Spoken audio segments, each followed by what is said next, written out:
Festival 61. Tonight, the first of this season's 2-hour production.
Sign of your profession? Speak, what trade art thou? Why, sir, a carpenter. Where is thy leather apron and thy broom? What dost thou with thy best apparel on? You, sir! What trade are you? A trade, sir, that I hope I may use with a safe conscience, which is indeed, sir, a mender of bad souls. What trade, thou knave? Thou naughty knave, what trade? Oh, nay, be not out with me, yet if you be out with me, I commend you. What meanest thou by that? Mend me, thou saucy fellow. Why, sir, cobble you. Thou art a cobbler. All that I live by, says the all. I meddle with no tradesmen's matters, nor no women's matters. But with all, sir, I'm a surgeon to old shoes. When they're in great danger, I recover them. The proper men has ever trod upon neat leather have gone upon my handiwork. But wherefore art not in thy shop today? Why dost thou lead these men about the streets? Truly, sir, to wear out their shoes to get myself into more work. Well, indeed, sir, we make holiday here today to see Caesar. Wherefore rejoice! What conquest brings he home? What tributaries follow him to Rome to grace in captive bonds his chariot wheels? You blocks, you stones, you worse than senseless things. Oh, you hard hearts, you cruel men of Rome. Knew you not Pompey? Many a time and oft have you climbed up to walls and battlements, to towers and windows, yea, to chimney tops, your infants in your arms. And there have sat the livelong day with patient expectation to see great Pompey pass the streets of Rome. Do you now put on your best attire? And do you now call out a holiday? And do you now strew flowers in his path that comes in triumph over Pompey's blood? Begone! Run to your houses! Fall upon your knees! Pray to the gods to intermit the plague that needs must light on this ingratitude. See, where their basest metal be not moved, they vanish, tongue-tied in their guiltiness. Go you down that way towards the Capitol. This way will I. Disrobe the images if we find them decked with ceremony. May we do so? You know it is the feast of Lupercal. It is no matter. Let no images be hung with Caesar. I'll about to drive away the vulgar from the street. So do you too, where you perceive them thick. These growing feathers plucked from Caesar's wing will make him fly an ordinary pitch. Who else would soar above the view of men and keep us all in servile fearfulness?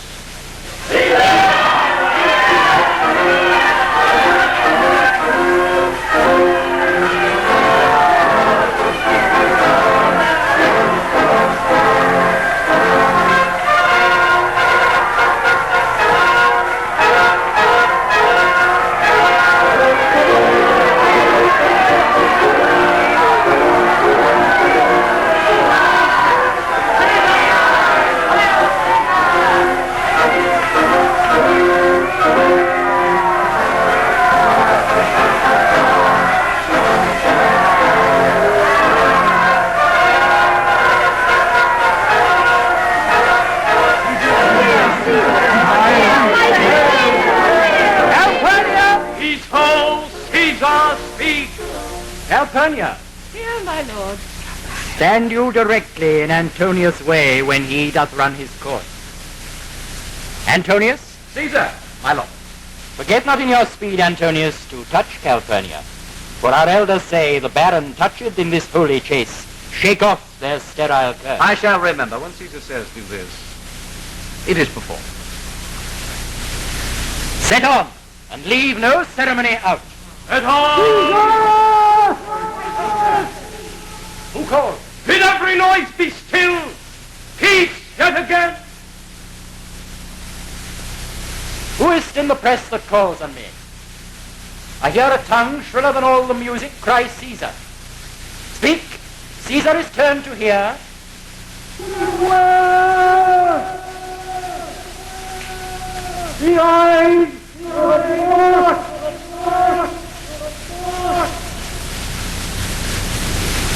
What man is that? A soothsayer bids you beware the Ides of March. Set him before me. Let me see his face. Fellows, come from the throng. Look upon Caesar.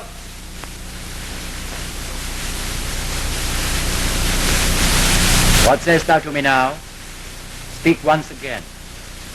Beware the Ides of March.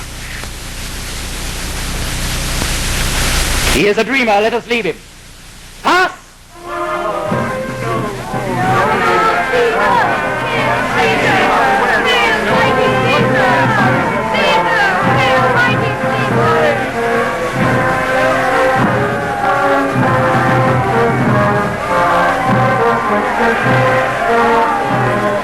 Will you go see the orders of court? Not I. I pray you do. I'm not gamesome. I do lack some part of that quick spirit that is in Antony.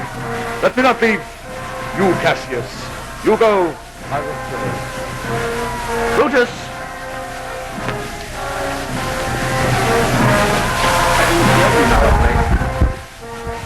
I have not from your eyes that gentleness and show of love as I was wont to have.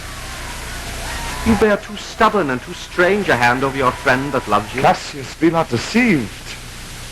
If I have veiled my look, I turn the trouble of my countenance merely upon myself.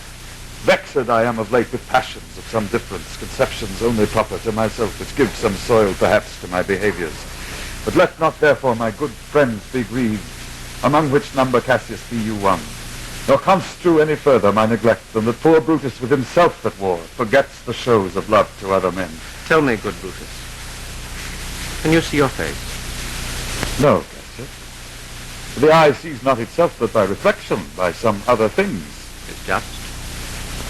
And it is very much lamented, Brutus, that you have no such mirrors as will turn your hidden worthiness into your eye that you might see your shadow.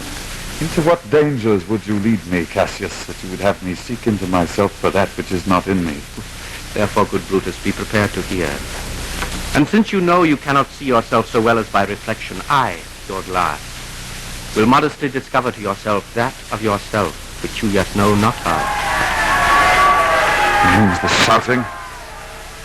You fear the people choose Caesar for their king? I do fear it.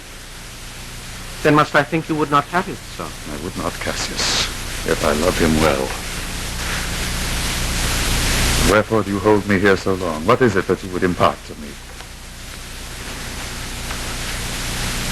I cannot tell what you and other men think of this life. But for my single self, I had as lief not be, as live to be in awe of such a thing as I myself. I was born free as Caesar. So are you. We both have fed as well, and we can both endure the winter's cold as well as he. For once upon a raw and gusty day, the troubled Tiber chafing with her shores, Caesar said to me, "Darest thou, Cassius, now leap in with me into this angry flood and swim to yonder point?" Upon the word, accoutred as I was, I plunged in and bade him follow. So indeed he did. The torrent roared, and we did buffet it with lusty sinews, throwing it aside and stemming it with hearts of controversy. But ere we could arrive the point proposed, Caesar cried, "Help me, Cassius, or I sink."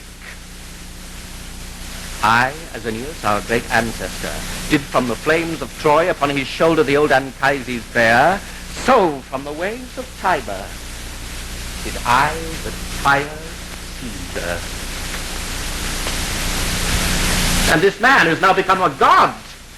And Cassius is a wretched creature, and must bend his body if Caesar carelessly but nod on him. He had a fever when he was in Spain, and when the fit was on him, I did mark how he did shake. 'Tis true, this god did shake. His coward lips did from their colour fly, and that same eye, whose bend up o'er the world, did lose his lustre. I did hear him groan. Aye, and that tongue of his that bade the Romans mark him and write his speeches in their books, alas, it cried, give me some drink, Titinius, as a sick girl. Ye gods, it doth amaze me a man of such a feeble temper should so get the start of the majestic world, and bear the palm alone. The general shout. I believe that these applauses are for some new honours that are heaped on Caesar. Why, man, he doth bestride the narrow world like a colossus, and we petty men walk under his huge legs and peep about to find ourselves dishonourable graves. Men at some time are masters of their fate. The fault, dear Brutus, is not in our stars, but in ourselves, that we are underlings. Brutus and Caesar. What should be in that Caesar? Why should that name be sounded more than yours? Write them together, yours is as fair a name. Sound them, it doth become the mouth as well. Weigh them, it is as heavy. Conjure with them, Brutus will start a spirit as soon as Caesar. Now in the names of all the gods at once, upon what meat doth this our Caesar feed that he is grown so great? Age, thou art shamed. Rome, thou hast lost the breed of noble bloods. When went there by an age since the great flood, but it was famed with more than with one man? When could they say that talked of Rome till now, that her wide walls encompassed but one man? Oh, you and I have heard our fathers say there was a Brutus once that would have brooked the eternal devil to keep his state in Rome as easily as a king. What you would work me to, I have some aim. How I have thought of this, and of these times I will recount hereafter. For this present I would not, so with love I might entreat you, be any further moved. What you have said I will consider, what you have to say I will with patience hear, and time to time both meet to hear and answer such high things. Till then, my noble friend, chew upon this. Brutus had rather be a villager than to repute himself the son of Rome under these hard conditions, as this time is like to lay on us. I'm glad that my weak words have struck but thus much sure fire from Brutus. Games are ending, and Caesar doth return. Cassius! The angry spot of the glow on Caesar's brow. All the rest look like a chidden train. How pretty his cheek is pale. Casca will tell us what the matter is.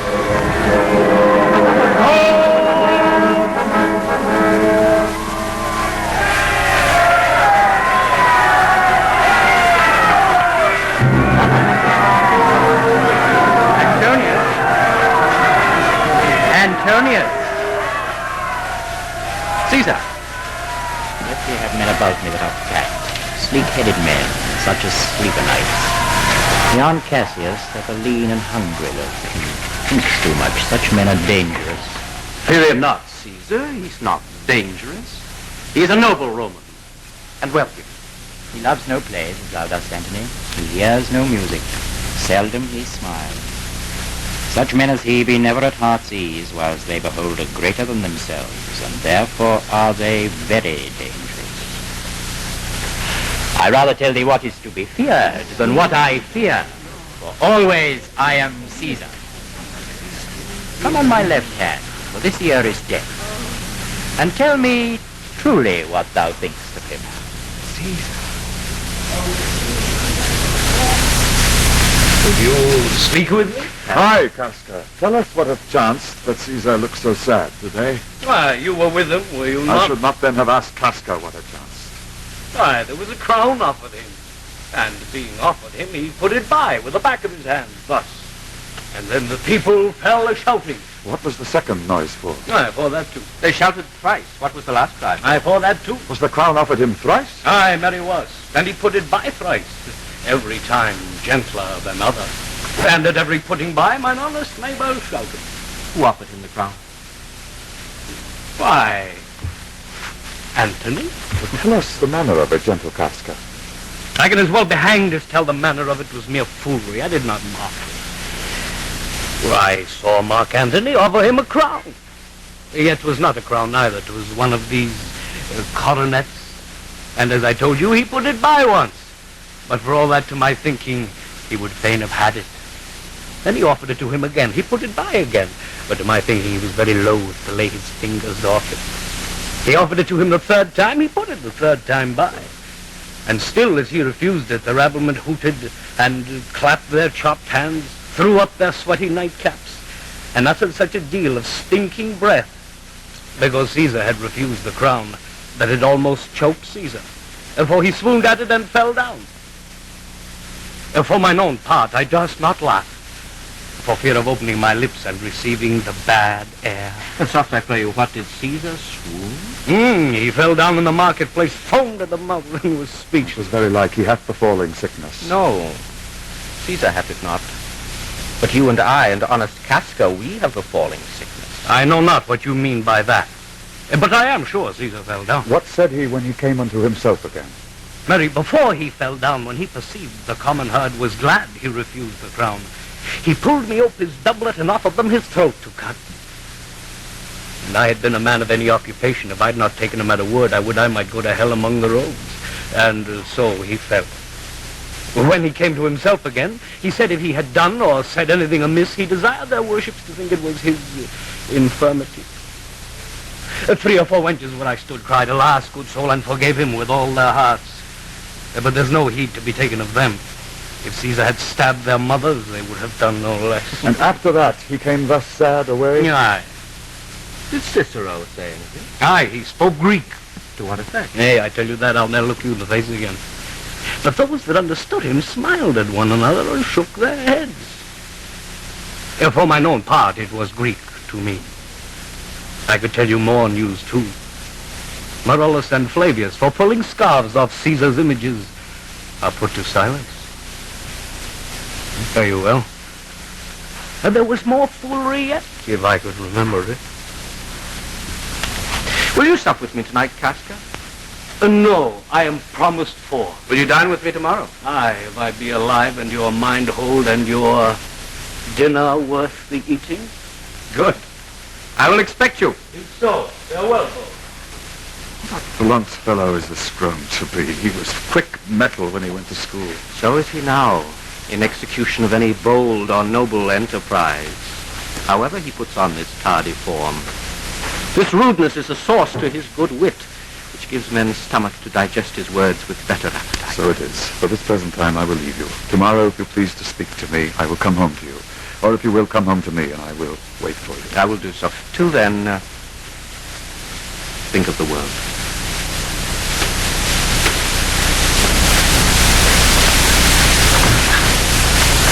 Well, Brutus,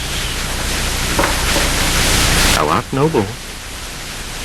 Yet I see thy honorable metal may be wrought from that it is disposed.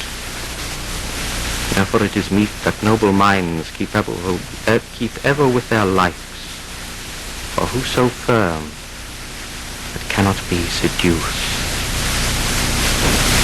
And after this, let Caesar seat him sure, for we will shake him, or worse days endure.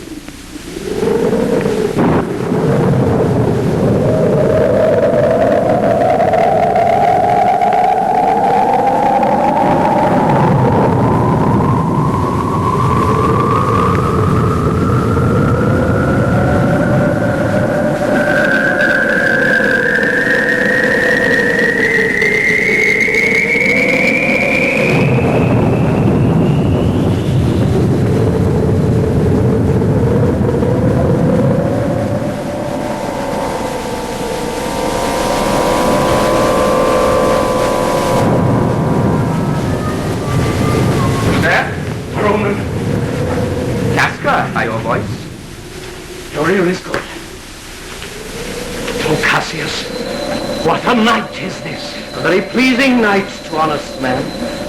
Are you not moved when all the sway of earth shakes like a thing on fire?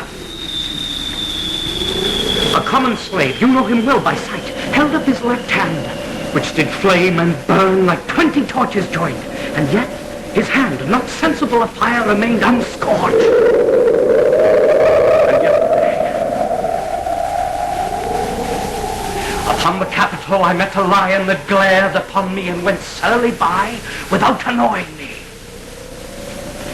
Besides, yesterday, the bird of night did sit even at noonday upon the marketplace, hooting and shrieking.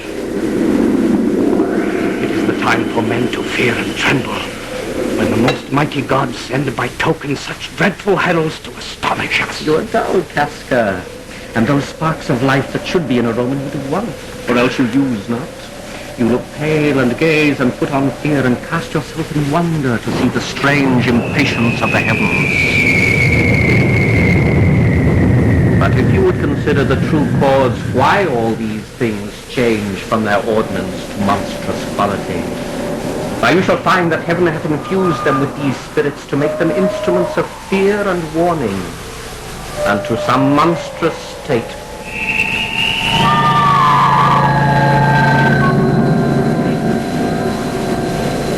Now could I, Casca, name to thee a man most like this dreadful night, that thunders, lightens, opens graves, and roars as doth the lion in the Capitol. A man no mightier than thyself or me in personal action, yet prodigious grown, and fearful as these strange eruptions are. 'Tis Caesar that you mean, is it not, Cassius?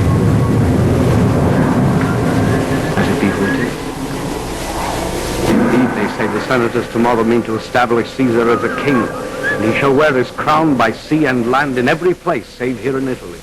I know where I will wear this dagger then. Cassius from bondage will deliver Cassius. But I perhaps speak this before a willing bondman. You speak to Casca, to such a man that is no flaring telltale. Hold my hand. Be factious for redress of all these griefs, and I will set this foot of mine as far as who goes farthest.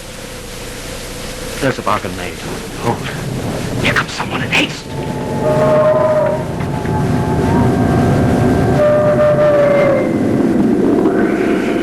Sinner. Here's a friend. Sinner! Where haste you so? Find out you. Who's that?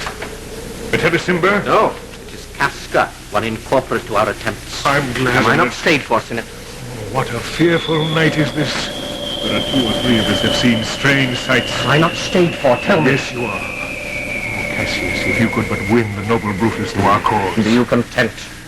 Good Sinner, take this paper, and you lay it in the praetor's chair where Brutus may but find it. And throw this in at his window, this set up with wax upon old Brutus' statue. This done, repair to Pompey's porch where you shall find us. Come, Casca. You and I will yet ere day see Brutus at his house. 3 parts of him is ours already, and the man entire upon the next encounter yields him ours. For he sits high in all the people's hearts. And that which would appear offense in us, his countenance, like riches' alchemy, will change to virtue and to worthiness. Him and his worth and our great need of him you have right well conceited. Let us go. It is after midnight, and ere day we will awake him and be sure of him.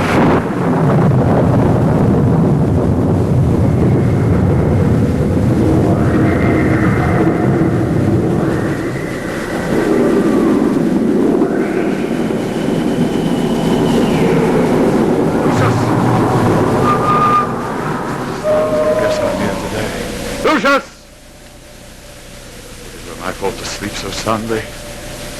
When, Lucius, when? Awake, I say, Lucius! Can't you, my lord? Lucius, let me take her in my study. When it is lighted, come and call me here. I will, my lord.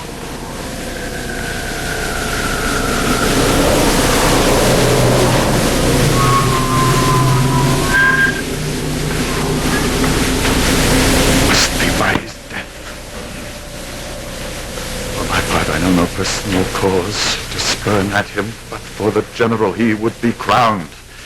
That might change his nature, there's the question. It is the bright day that brings forth the adder that craves wary walking. Crown him, that. I grant we put a sting in him that at his will he may do danger with. Use of greatness is when it disjoins remorse from power. Speak truth, Caesar, I have not known when his affections swayed more than his reason. But 'tis a common proof that lowliness is young ambition's ladder, whereto the climber upward turns his back. But when he once attains the utmost round, he then unto the ladder turns his back, looks at the clouds, scorning the base degrees by which he did ascend. So Caesar may, unless he may, prevent. Since the quarrel will bear no color for the thing he is, fashion it thus, that what he is, augmented, would run to these and these extremities, and therefore think him as a serpent's egg, which hatched would as his kind grow mischievous. Kill him in the shell. Paper burned in your closet, sir. Searching the window for a flint, I found this paper thus sealed up, and I'm sure it did not lie there when I went to bed. Get to the bed, boy. It is not day.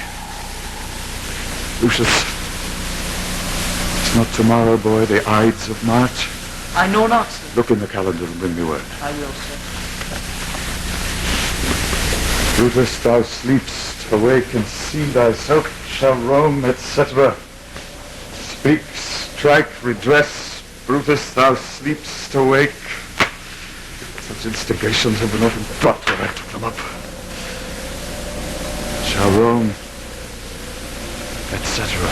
Us. Must I piece it out?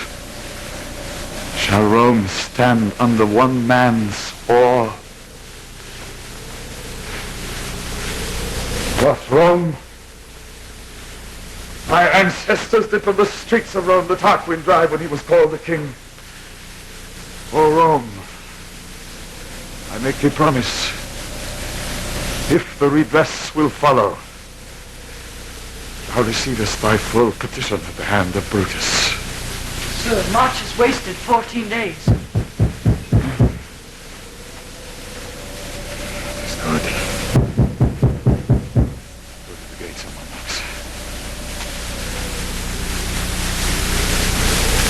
Cassius first did wet me against Caesar, I have not slept. Between the acting of a dreadful thing and the first motion, all the interim is like a phantasma or a hideous dream.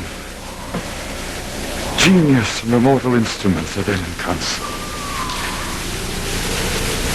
State of man, like to a little kingdom, suffers then the nature of an insurrection. Sir, 'tis your brother Cassius at the door. Let him enter.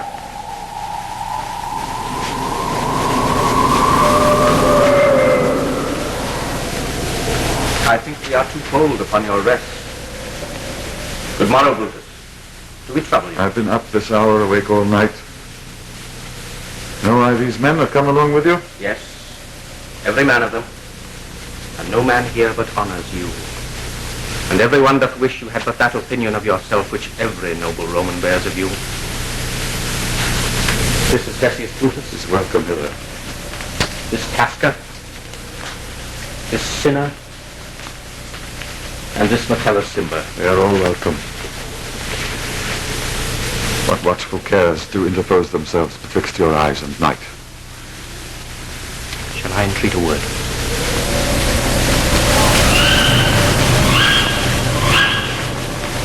Here lies the east. Doth not the daybreak here? No. Oh, pardon, sir, it doth. And yon grey lines that fret the clouds are messengers of day. You shall confess that you are both deceived. Here, as I point my sword, the sun arises, which is a great way growing on the south, weighing the youthful season of the year. Some 2 months hence, up higher towards the north, he first presents his fire, and the east stands as the capital directly here.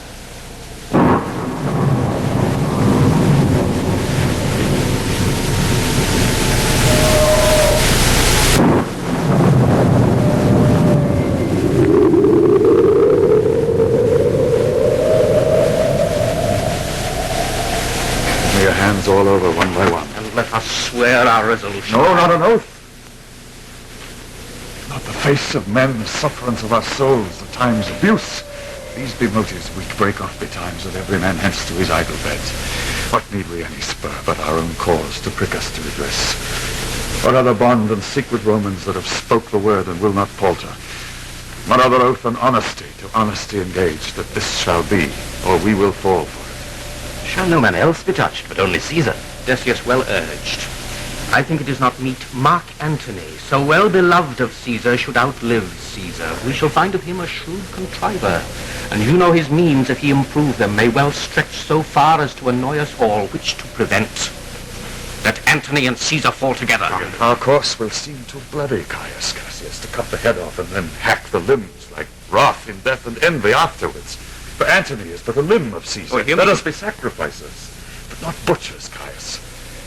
We all stand up against the spirit of Caesar, and in the spirit of men there is no blood. Oh, that we then could come by Caesar's spirit and not dismember Caesar. But alas, Caesar must bleed for it. And gentle friends, let's kill him boldly, but not wrathfully. Let's carve him as a dish fit for the gods, not hew him as a carcass fit for hounds. And for Marc Antony, think not of him, for he can do no more than Caesar's arm when Caesar's head is off. Yet I fear him, for in the engrafted Alas, blood good Cassius, do not think of him. If he loves Caesar, all that he can do is to himself. Take thought and die for Caesar. That were much he should, for he is given to sports, and wildness, and much company. There is no fear in him. Let him not die. For he will live and laugh at this hereafter. Peace. Count the clock.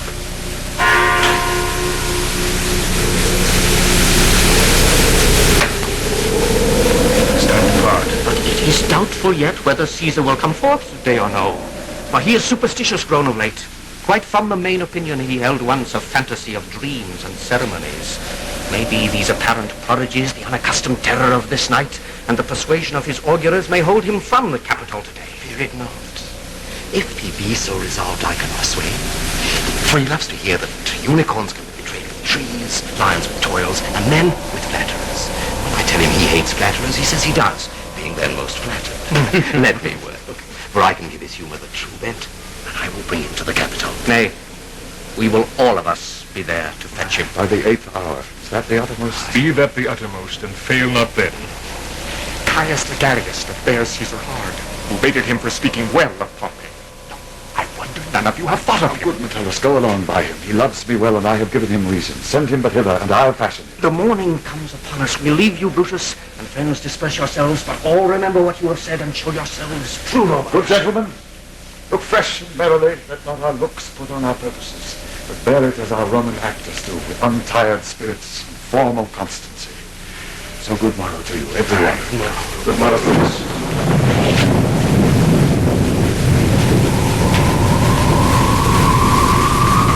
Brutus, my lord. Portia, what mean you? Wherefore rise you now? It is not for your health thus to commit your weak condition to the raw, cold Nor moment. for yours, neither. You have ungently, Brutus, stole from my bed, and yesternight at supper, you suddenly arose and walked about, musing and sighing with your arms across. And when I asked you what the matter was, you stared upon me with ungentle looks. I urged you further, yet you answered not, but with an angry wafter of your hand gave sign for me to leave you. So I did, fearing to strengthen that impatience which seemed too much enkindled, and hoping withal it was but an effective humor which sometime hath his way with every man. It will not let you talk, nor eat, nor sleep. And could it work so much upon your shape, as it hath much prevailed on your condition, I should not know you, Brutus. Dear my lord, make me acquainted with your cause of grief. I am not well in health, that is all. Brutus is wise, and were he not in health, he would embrace the means to come by. Why, so I do. Good Portia, go to bed. What?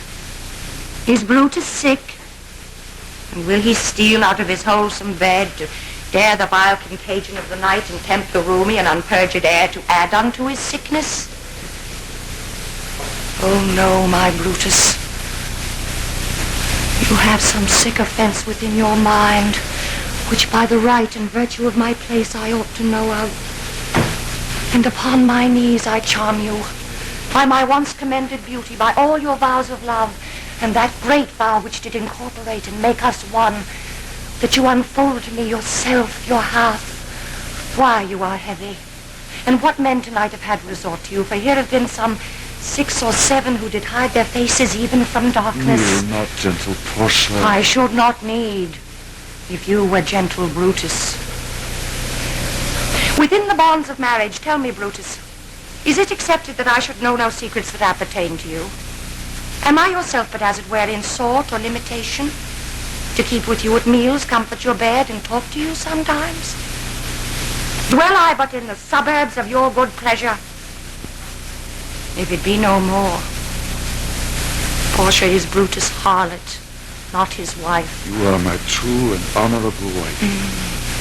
As dear to me as are the ruddy drops that visit my sad heart. If this be true, then should I know this secret. I grant, I am a woman, but withal a woman that Lord Brutus took to wife.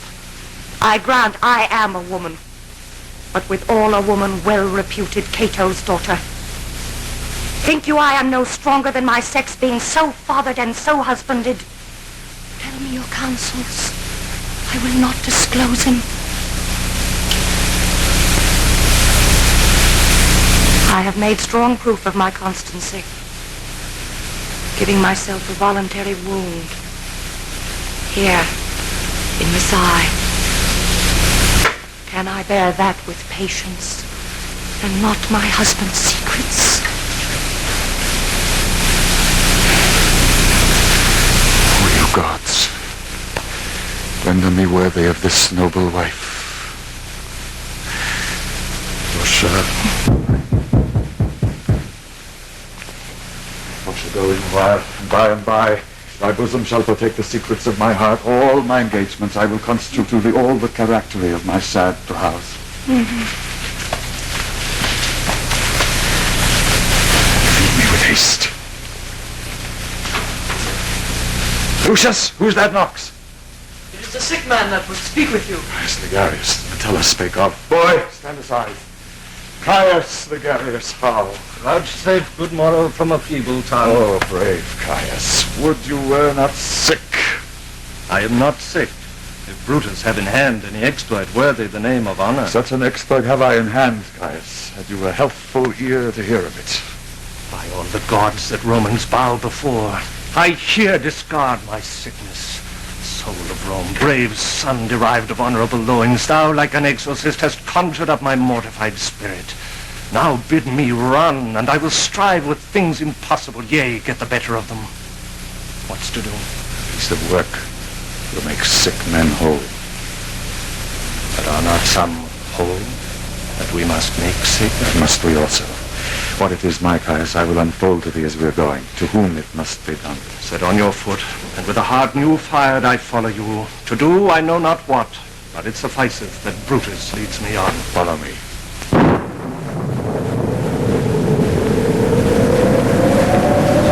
For heaven nor earth has been at peace tonight. Thrice hath Calpurnia in her sleep cried out, help ho, they murder Caesar. Who's within? Who's within? My lord, go to the priest, do a present sacrifice, and bring me their opinions of success. I will, my lord. What mean you, Caesar? Think you to go forth? You shall not stir from the house today. Caesar shall fall. Things that threaten me ne'er look but on my back. They shall see the face of Caesar. They are banished. Caesar, I never stood on ceremonies, yet now they fright me. There's one within, besides the things that we have heard and seen, recounts most horrid sights seen at the watch. A lioness hath whelped in the streets, and graves have yawned and yielded up their dead.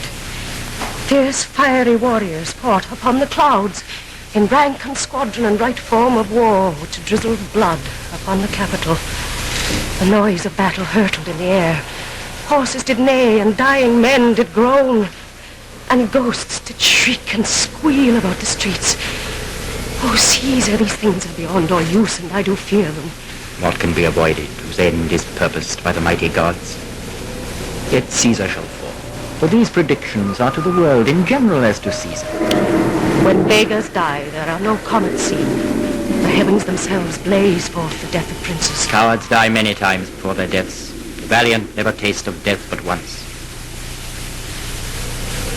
Of all the wonders that I yet have seen, it seems most strange to me that men should fear. Seeing that death, a necessary end, will come when it will come. What say the authors? They would not have you to stir forth today. Plucking the entrails of an offering forth, they could not find a heart within the beast.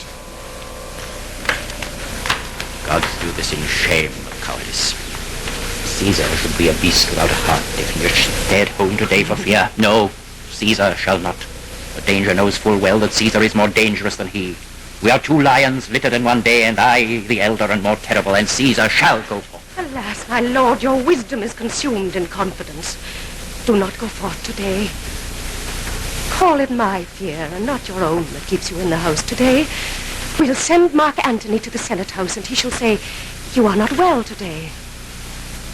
Upon my knees, let me prevail in this. Marc Antony shall say I am not well, and for thy humor I will stay at home. Here's Decius Brutus. He shall tell them so. Caesar, all hail. Good morrow, worthy Caesar. I come to fetch you to the Senate House.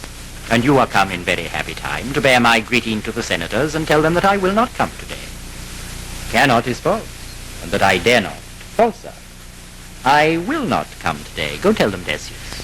Say he is sick. Shall Caesar send a lie? Have I in conquest stretched mine arm so far to be afeard to tell grey beards the truth? Decius, go tell them. Caesar will not come.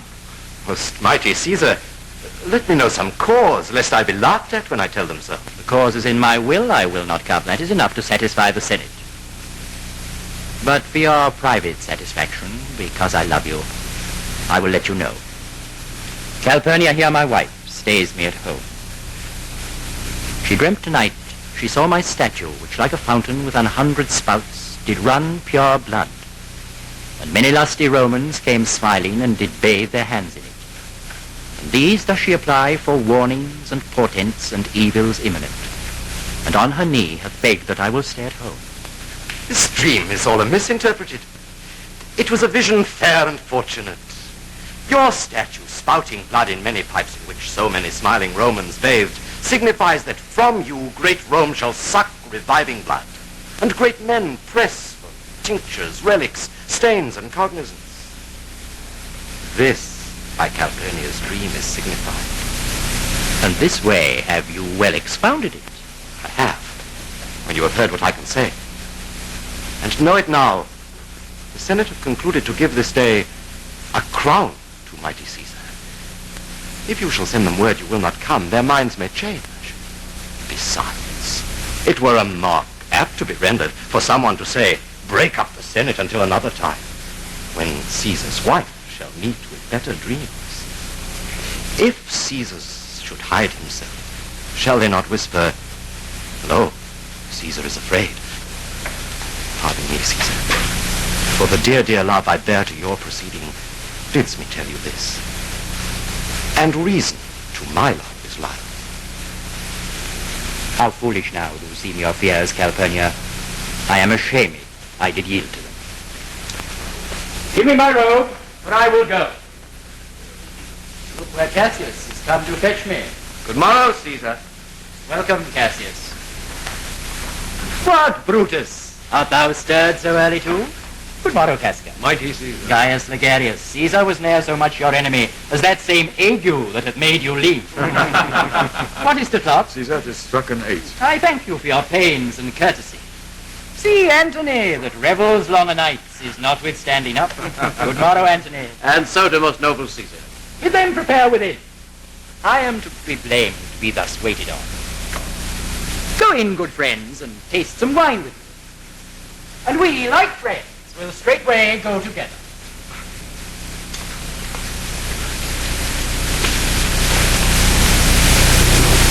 Every like is not the same, O Caesar. The heart of Brutus yearns to think on.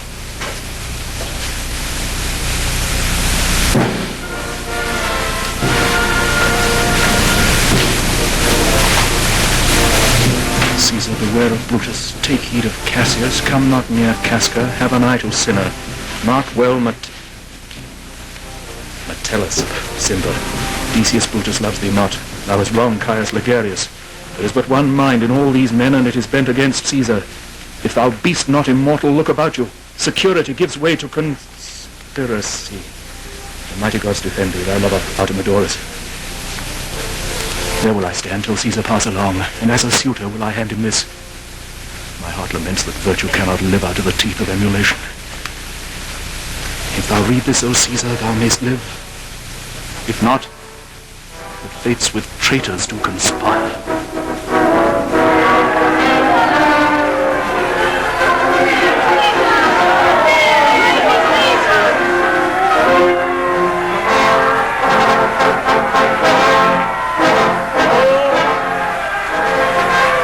Hail, Caesar! Read this schedule! Ligarius doth desire you to all read at your best pleasure this, his most humble suit. Oh, Caesar, read mine first, for mine is a suit that touches Caesar nearer.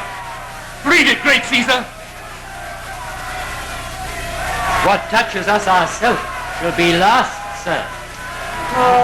Delay not, Caesar! Read it instantly!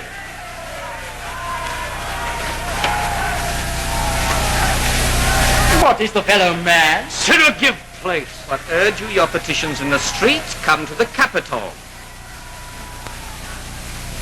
The eyes of Marc are come. Aye, Caesar, but not done.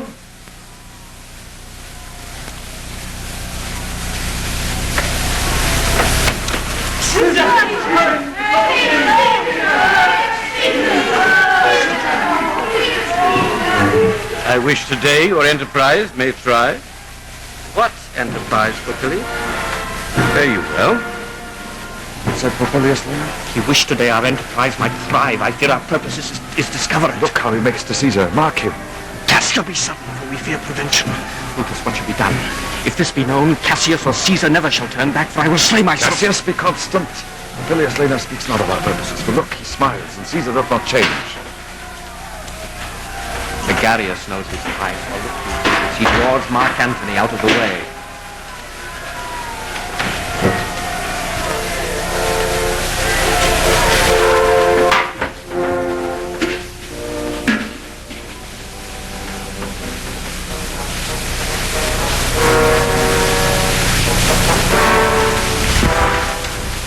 Casca, you are the first to raise your hand. Are we all ready? What is now amiss that Caesar and his Senate must redress?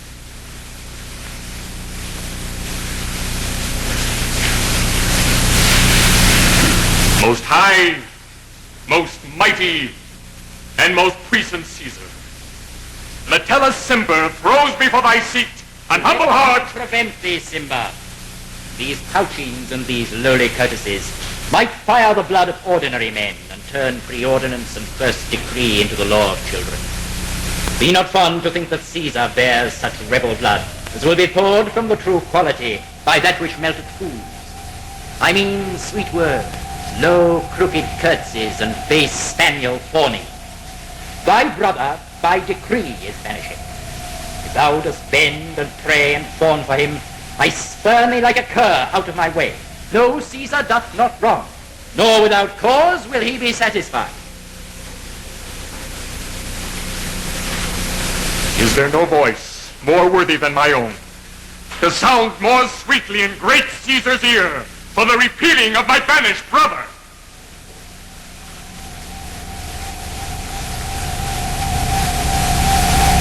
I kiss thy hand, but not in flattery, Caesar, desiring thee that Publius Cimber may have immediate freedom of repeal. What, Brutus? Pardon, Caesar. Caesar, pardon. As low as to thy foot doth Cassius fall to beg enfranchisement for Publius Cimber. I could be well moved if I were as you. If I could pray to move, prayers would move me. But I am constant as the northern star, whose true fixed and resting quality there is no fellow in the firmament. The skies are painted with unnumbered sparks. They are all fire, and every one doth shine. But there's but one in all doth hold his place. So in the world.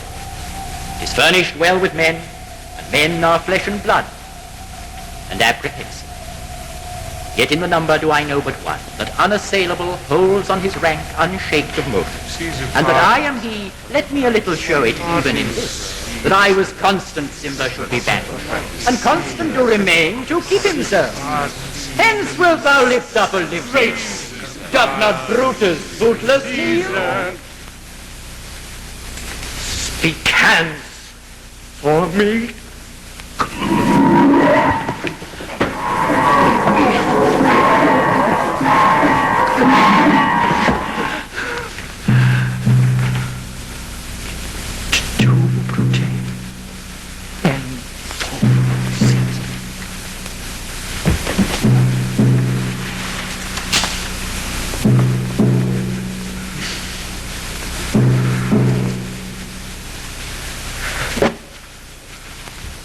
Liberty! Freedom! Tyranny!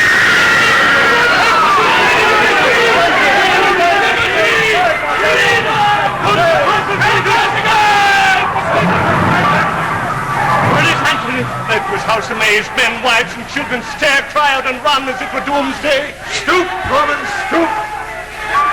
Let us bathe our hands in Caesar's blood. Stoop then, and wash.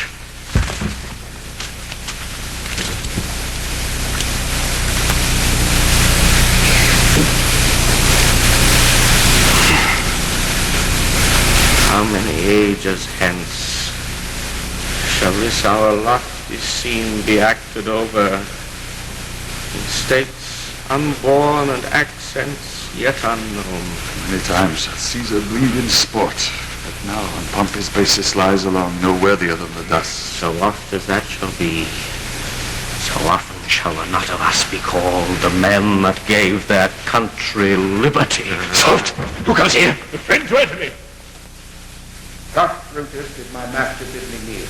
Thus did Marc Antony bid me fall down, and being prostrate, thus he bade me say, Brutus is noble, wise, valiant, and honest. Caesar was mighty, bold, royal, and loving. Say I loved Brutus, and I honor him. Say I feared Caesar, honored him, and loved him. If Brutus will vouchsafe that Antony may safely come to him and be resolved how Caesar hath deserved to lie in death, Marc Antony shall not love Caesar dead so well as Brutus living, but will follow the fortunes and affairs of noble Brutus, thorough the hazards of this untrod state with all true faith. So says my master Antony. My master is a wise and valiant Roman. I never thought him worse. Tell him, so please him come unto this place, he shall be satisfied, and by my honor depart untouched. I'll fetch him presently. I know we shall have him well to friend. I wish we may, but yet have I a mind that fears him much, and my misgivings still fall shrewdly to the purpose.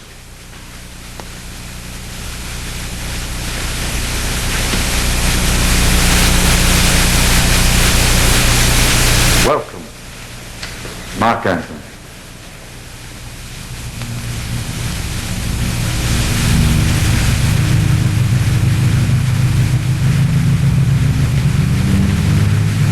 Almighty Caesar, dost thou lie so low?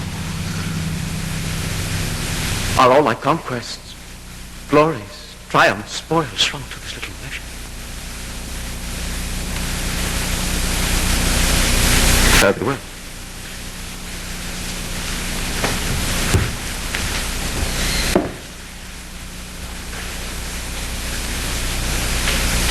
I know not, gentlemen, what you intend. Who else must be that blood? Who else is rank, if I myself?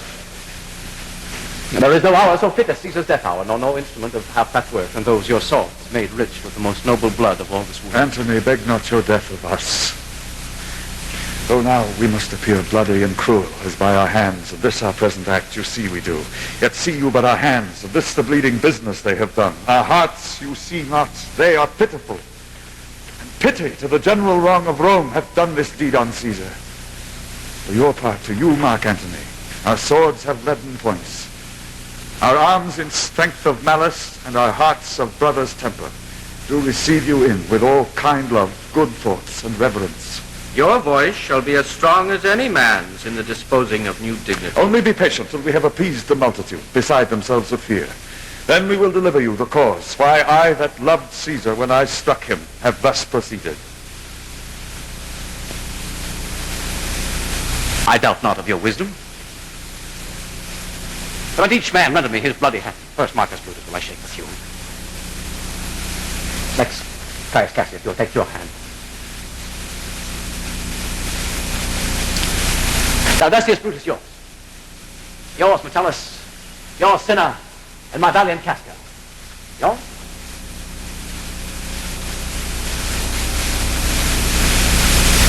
Your last, not least in love. Yours, good Legatus.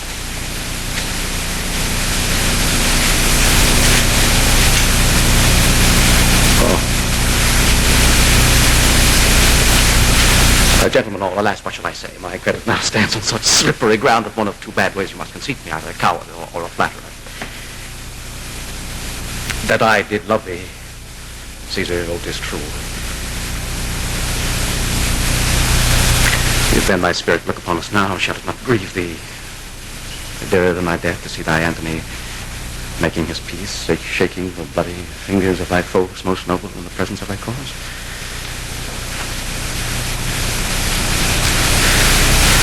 Have I as many eyes as thou hast wounds? Weeping as fast as they stream forth thy blood, it would become me better than to close in terms of friendship with thine enemies. Marc Antony. Pardon me, Caius Cassius, the enemies of Caesar would say this, then in a friend it is cold modesty. I blame you not for praising Caesar so. But what compact mean you to have with us? Will you be pricked in number of our friends, or shall we on and not depend on you? Therefore I took your hand, but was indeed swayed to the point by looking down on Caesar. Friends, am I with you all? And love you all. Upon this hope, that you shall give me reasons why and wherein Caesar was dangerous. Or else were this a savage spectacle. Our reasons are so full of good regard that were you, Antony, the son of Caesar, you should be satisfied. That's all I seek. And am more of a suitor that I may produce his body in the marketplace and in the pulpit as becomes a friend, speak in the order of his funeral. You shall, Marc Antony. Brutus, a word with you. You know not what you do. Do not consent that Antony speak in his funeral. Know you how much the people may be moved by that which he utters? Under your pardon, I will myself into the pulpit first to show the reason of our Caesar's death. What Antony shall speak, I will protest he does by leave and by permission, that we are contented Caesar shall have all true rites and lawful ceremonies. It shall advantage more than do us wrong. I know not what may fall. I like it not. Marc Antony, here take you Caesar's body. You shall not in your funeral speech blame us, but speak all good you can devise of Caesar, and say you do it by our permission, else shall you have no hand at all in his funeral. And you shall speak in the same pulpit whereto I am going, after my speech is ended. Be it so, I do desire no more. Prepare the body then, and follow us.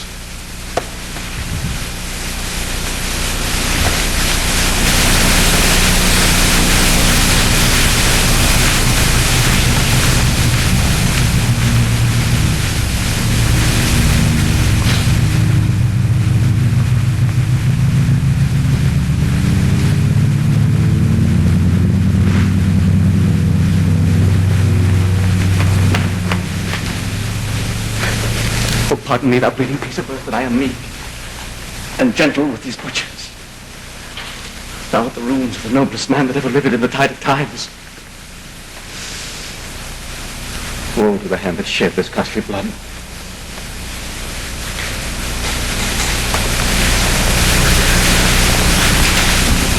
Over thy wounds now do I prophesy, which like dumb mouths do ope the ruby lips to beg the voice and utterance of my tongue.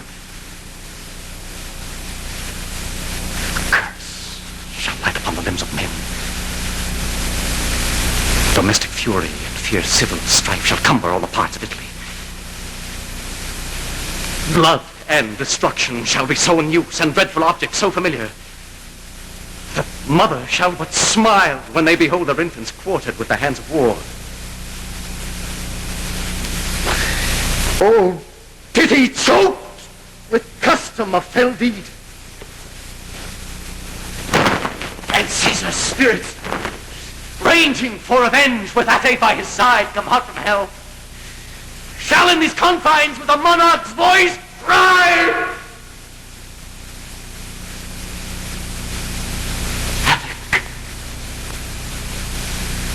and let slip the dogs of war that this foul pinch and smell above the earth with carrion men groaning for burial.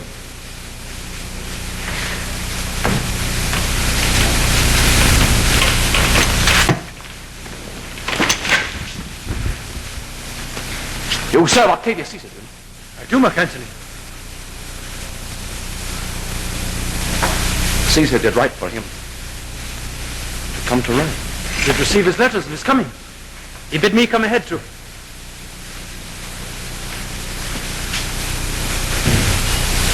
Oh, Caesar. Post back with speed and tell him what has chanced. That here's a mourning Rome, a dangerous Rome, no Rome of safety for Octavius yet.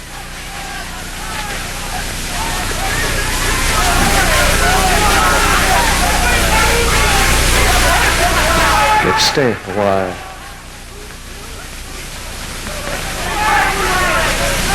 Thou shalt not back.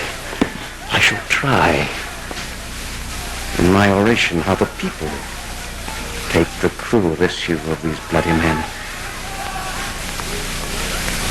According to the which thou shalt discourse to young Octavius of the state of things, hie hence and tell him so.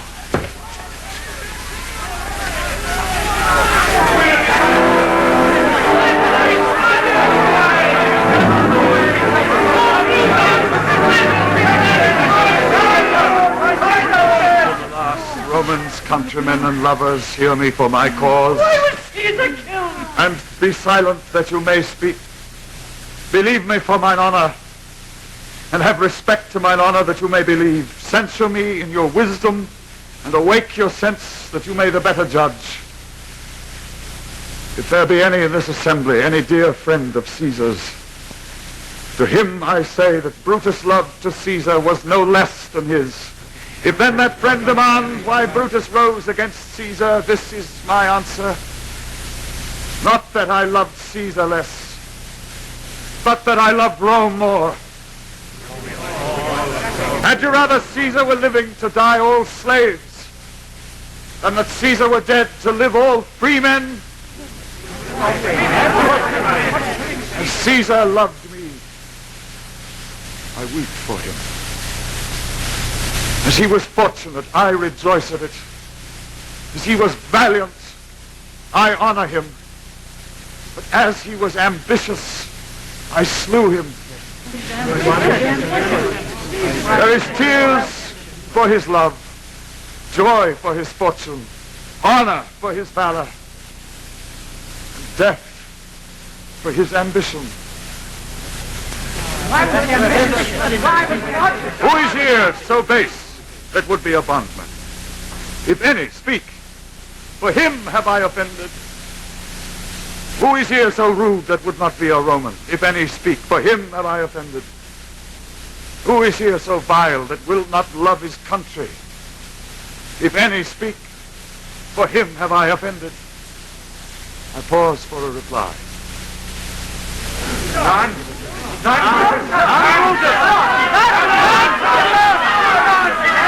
Then none have I offended. I have done no more to Caesar than you shall do to Brutus. Here comes his body, mourned by Marc Antony, who, though he had no hand in his death, shall receive a place in the Commonwealth, the benefit of his dying, as which of you shall not? With this I depart, that as I slew my best lover for the good of Rome, I have the same dagger for myself when it shall please my country to need my death.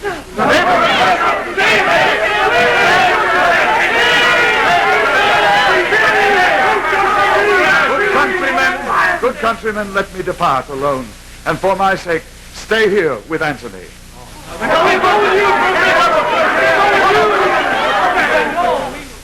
Do grace to Caesar's corpse, and grace his speech tending to Caesar's glories, which Marc Antony, by our permission, is allowed to make. I do entreat you, not a man depart, save I alone, till Antony have spoke.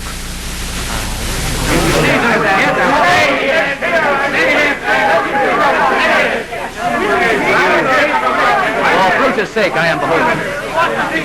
Yes, for Brutus' sake, he finds himself beholding to us all.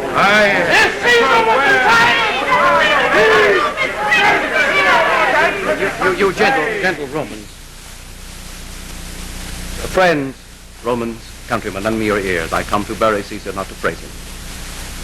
The evil that men do lives after them. The good is often turret with their bones. So let it be with Caesar. The noble Brutus hath told you Caesar was ambitious. If it were so, it was a grievous fault. And grievously hath Caesar answered it. Here under leave of Brutus and the rest. For Brutus is an honorable man. So are they all honorable men. Come I to speak in Caesar's funeral. He was my friend, faithful and just to me. But Brutus says he was ambitious, and Brutus is an honorable man.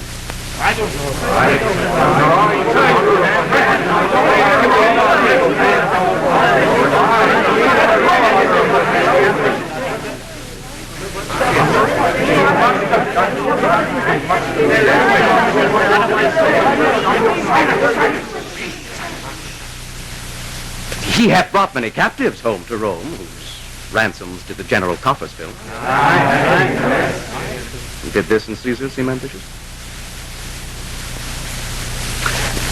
When that the poor hath cried, Caesar hath wept. Ambition should be made of sterner stuff. If Brutus says he was ambitious, and Brutus is an honorable man. You all did see that on the Lupercal I thrice presented him a kingly crown, which he did thrice refuse. Was this ambition? Yet Brutus says he was ambitious, and sure he is an honorable man. I speak not to disprove what Brutus spoke, but here I am to speak what I do know. You all did love him once, not without cause. What cause withholds you not to mourn for him? O judgment, thou art fled to brutish beasts, and men have lost their reason. Bear with me, my heart is in the coffin there with Caesar, and I must pause till it come back to me. Methinks there is much reason in his saying. If thou consider right here the matter, Caesar has had great wrong. I think there will a worse coming his way. He did not take the crown. No, he did. This certainly was not ambitious. If thou know, some will fear abiding. Your soul has died the reddest fire with weeping. There's not a nobler man in Rome than Antony.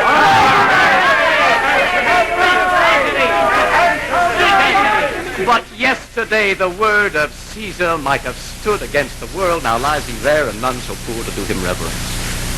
Oh, masters, if I were disposed to stir your hearts and minds to mutiny and rage, I would do Brutus wrong and Cassius wrong, who you all know are honorable men. I will not do them wrong. I rather choose to wrong the dead, to wrong myself and you, than I will wrong such honorable men.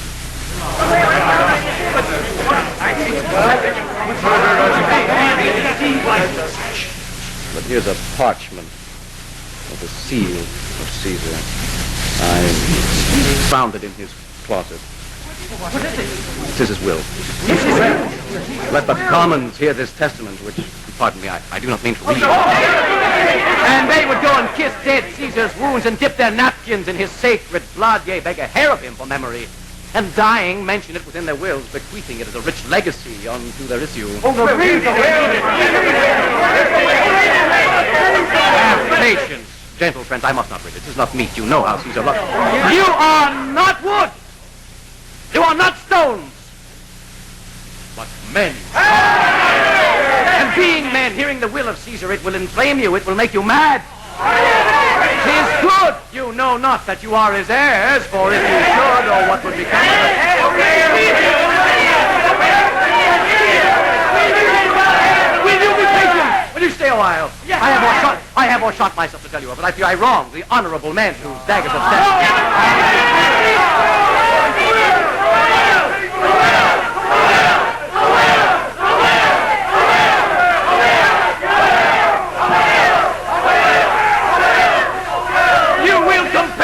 Read the will and make a ring about the corpse of Caesar, and let me show you him that made the will. Shall I descend him?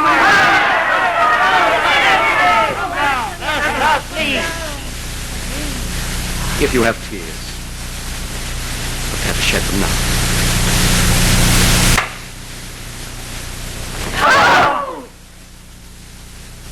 You all know this madly. I remember the first time ever Caesar put his arms was on a summer's evening in his tent. That day he overcame the Nervii. I remember. In this place ran Cassius dagger through. See what a rent the envious Casca made. Through this, the well-beloved Brutus stabbed and his cursed steal away. Mark how the blood of Caesar followed it, was rushing out of doors to be resolved if Brutus so unkindly knocked on him. Brutus, as you know, was Caesar's angel. Judge, oh you gods, how dearly Caesar loved him. This was the most unkindest cut of all. For when the noble Caesar saw him stabbed, ingratitude, more strong than traitor's arms, quite vanquished him, then burst his mighty heart, and in his mantle, muffling up his face even at the base of Pompey's statue, which all the while ran blood, great Caesar fell. Oh, what a fall was there in my country. And I and you and all of us fell down, whilst bloody treason flourished over us.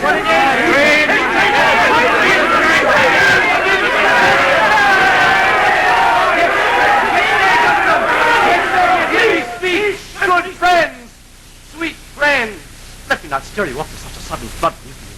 They that have done this deed are wise and honorable.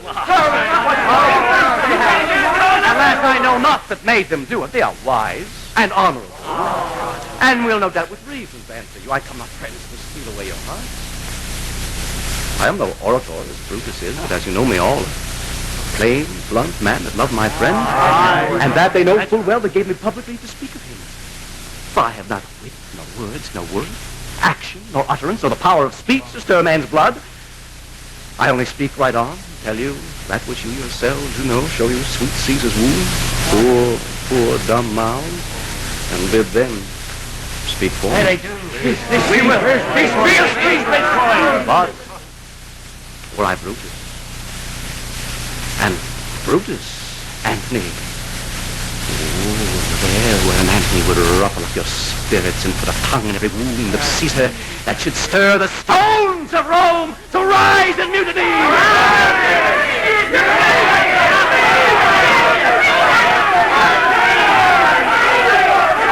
You think, everyone, my friends, you go to do you know not what.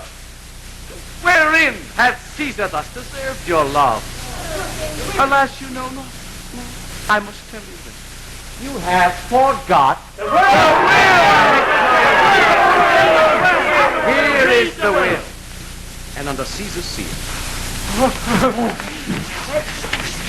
To every Roman citizen he gives, to every several man, 75 drachmas. Moreover, he has left you all his walks, his private arbors, and new planted orchards on this side Tiber. He hath left them you and to your heirs forever.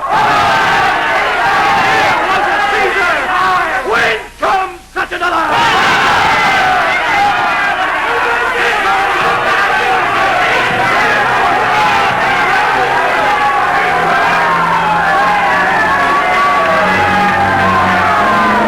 Now that word course I will.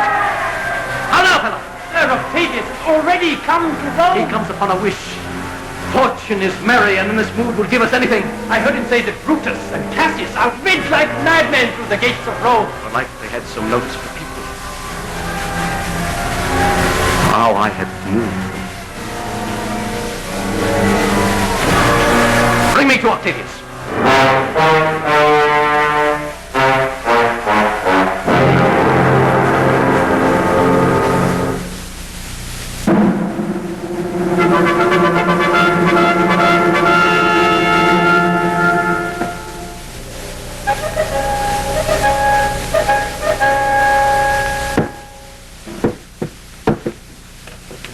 These many then shall die. Their names are written.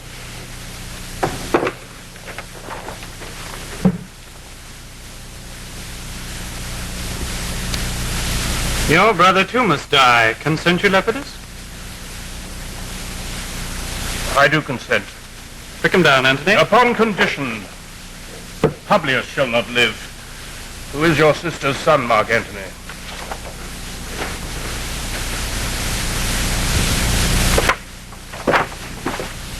He shall not live. Lepidus, spot, I think. What, Lepidus, going to Caesar's house? Fetch the will hither. And we shall determine how to cut off some charge and legacies. What, shall I find you here? Or here, or at the Capitol. This is a slight, unmeritable man, need to be sent on errands. Is it fit the threefold world divided? He should be one of the three to share in it? So you thought him. And took his voice, who should be pricked to die in our black sentence and prescription. Oh, Octavius, I have seen more days than you, and though lay these honors on this man to ease ourselves of divers slanderous loads, he shall but bear them as the ass bears gold. To groan and sweat under the business, either led or driven, we point the way, and having brought our treasures where we will, and take we down his load, and turn him off, like to the empty ass, to shake his ears and graze in commons. You may do your will. But he is a tried and valiant soldier. So is my horse, Octavius, and for that I do appoint him store of provender. And now, Octavius, listen, great things. Brutus and Cassius are levying powers, therefore we must straight make head. Therefore, let our alliance be combined, our means stretched, our best friends made, and let us presently go sit in council. How covert matters may be best disclosed, and open perils surest answers. Let us do so. For we are at the stake, and bade about with many enemies. And some that smile have in their hearts, I fear, millions of mischiefs.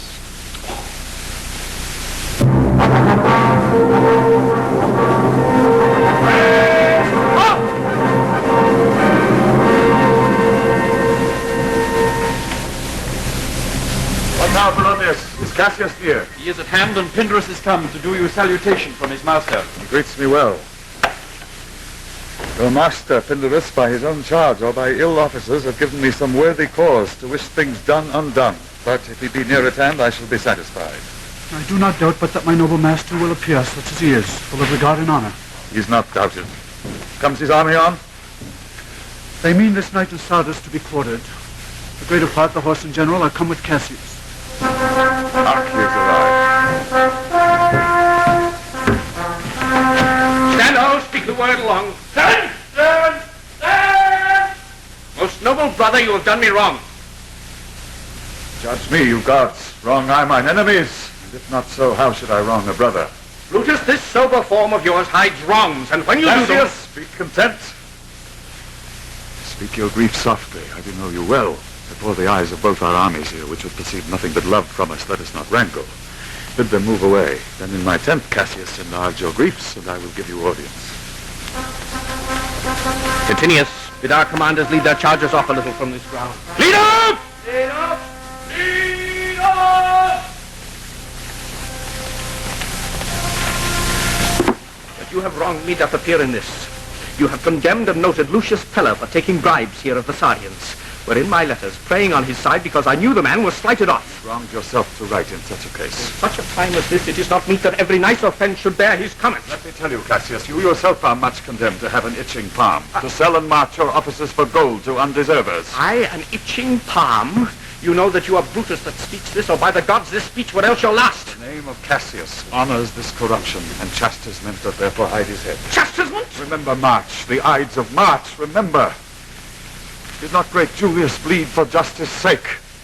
What villain touched his body that did stab and not for justice? What shall one of us that struck the foremost man of all this world but for supporting robbers?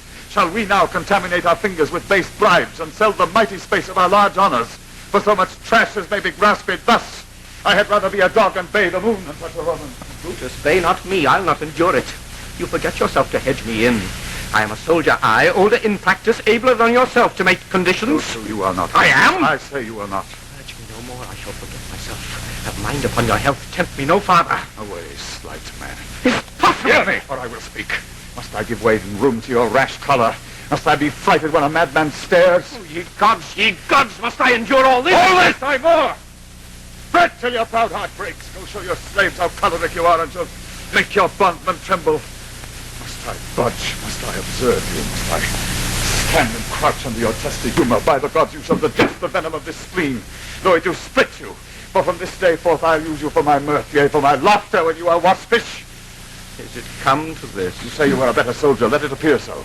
Make your vaunting true, and it shall please thee well. For my part, I shall be glad to learn of noble men. You wrong me every way. You wrong me, Brutus. I said an elder soldier, not a better. Did I say better? If you did, I care not.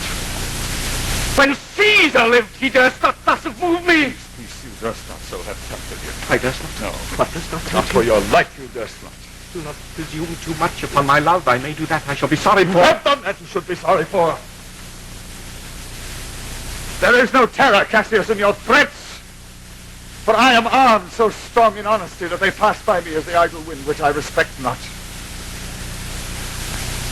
I did send to you for certain sums of gold, which you denied me, for I can raise no money by vile means. Was that done like Cassius? Should I have answered Caius Cassius so? I denied you not. You did! I did not. He was but a fool that brought my answer back. Brutus hath rived my heart. A friend should bear his friend's infirmities, but Brutus makes mine greater than they are. Not till you practice them on me. You love me not. I do not like your faults. A friendly eye could never see such faults. A flatterer's could not, though they do appear as huge as high Olympus. Come, Antony. And young Octavius, come, revenge yourselves alone on Cassius. But Cassius is aweary of this world. Hated by one he loves, braved by his brother, checked like a bondman, all his faults observed, set in a notebook, learned and conned by rote to cast into my teeth. Oh, I could weep my spirit from mine eyes.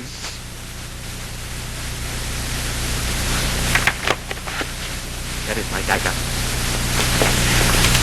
And here, my naked breast. I that denied thee gold will give my heart. Strike! As thou didst at Caesar. For I know when thou didst hate him worse, thou lovest him better than ever thou lovest Cassius. Sheathe your dagger. Be angry when you will, it shall have scope. Do what you will, dishonor shall be humor. Cassius, you are yoked with a lamb. It bears anger as the flint bears fire. Who much enforced shows a hasty spark and straight is cold again. Hath Cassius lived to be but mirth and laughter to his Brutus, when grief and blood ill-tempered vexeth him? When I spoke that, I was ill-tempered too. You confess so much. Give me your hand. My heart too. No, Brutus. Why, what's the matter? Have not you love enough to bear with me, when that rash humor which my mother gave me makes me forgetful? Yes, Cassius. Henceforth, when you are over earnest with your Brutus, you'll think your mother chides. Leave yourself. Lucius, a bowl of wine.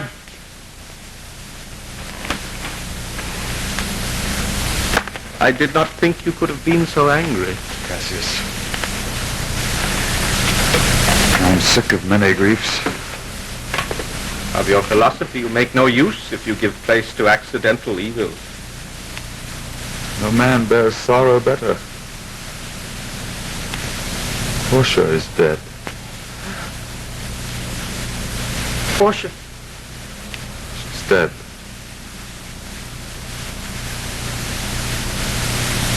How escaped I killing when I crossed you so? Oh, insupportable and touching grief. Upon what sickness? Patient of my absence. Grief that young Octavius and Marc Antony had made themselves so strong.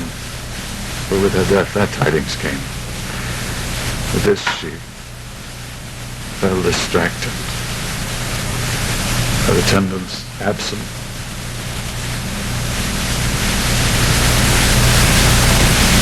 Swallowed fire. And died so. Even so. Oh, ye immortal God. I do not speak any more of her. Give me the wires.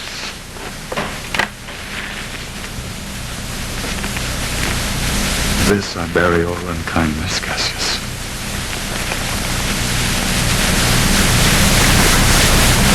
My heart is thirsty for that noble pledge.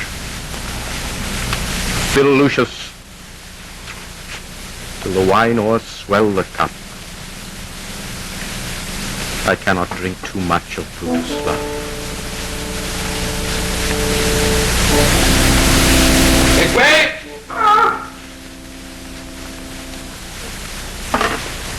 Coming, Julius. Welcome, Messala. Sit me close about the taper here and call in question our necessities. Portia. Art thou gone? No more, I beg you.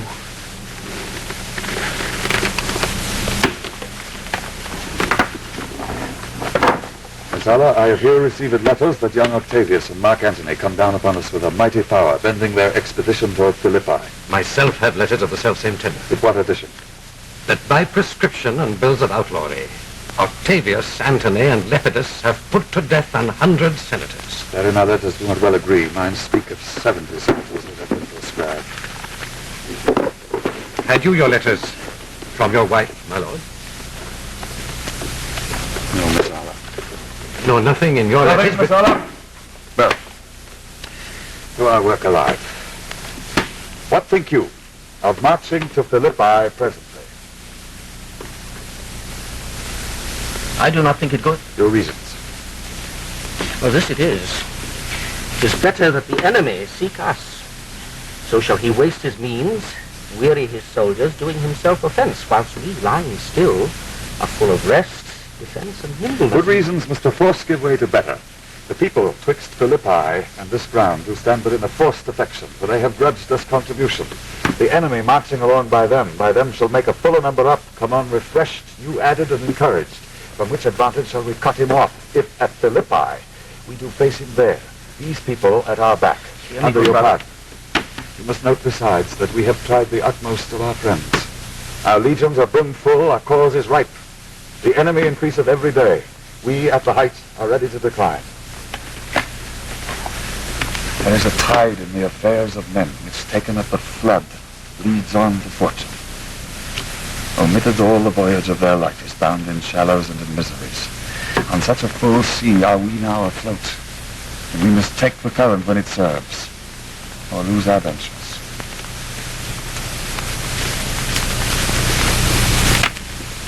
Then with your will, go on. We'll along ourselves and meet them at Philippi. There's no more to say? No more. Good night. Early tomorrow must we rise and hence. Lucius, my guard. Farewell, Messala. Good night, Julius.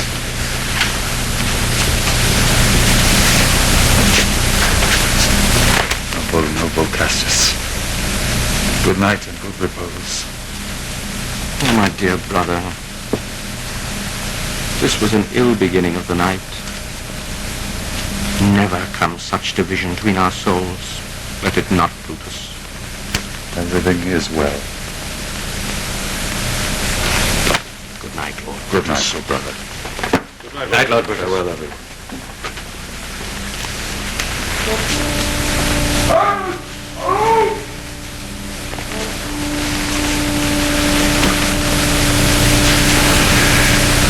Ah, Lucius, give me my gown.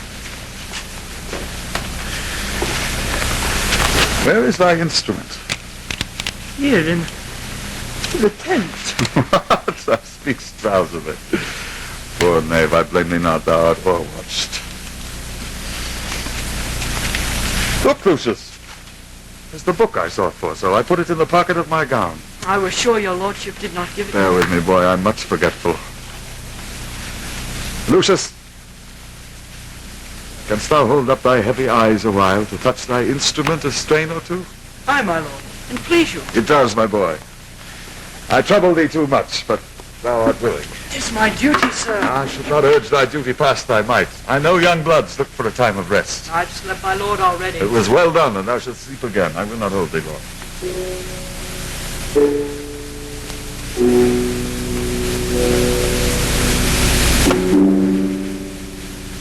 I do live.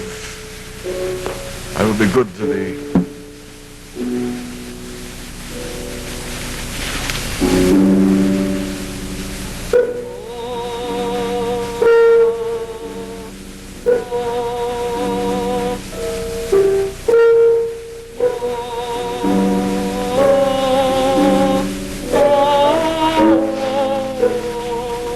This is a sleepy tune.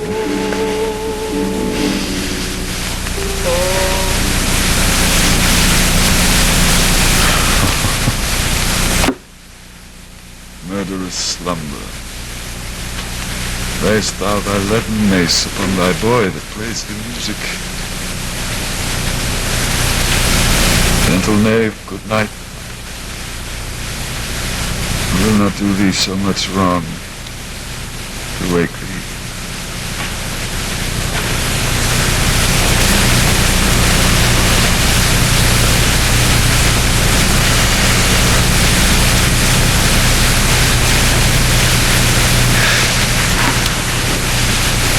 Ill this taper burns.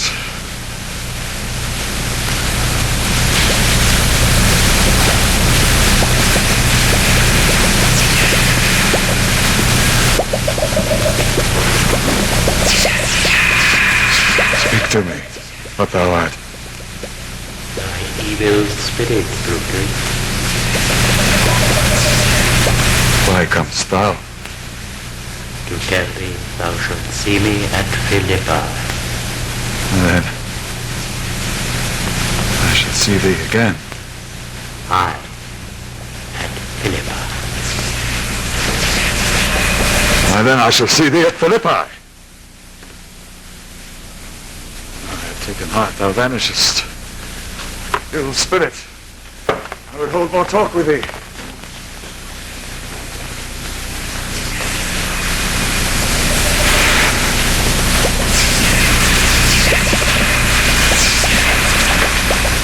Lucius!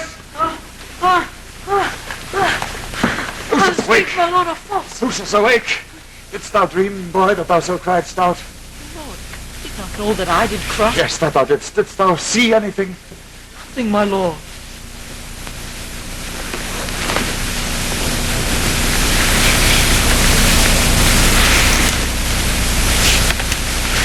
Go and commend me to my brother Cassius. Bid him set on his powers betimes before, and I will follow. Shall be done, my lord.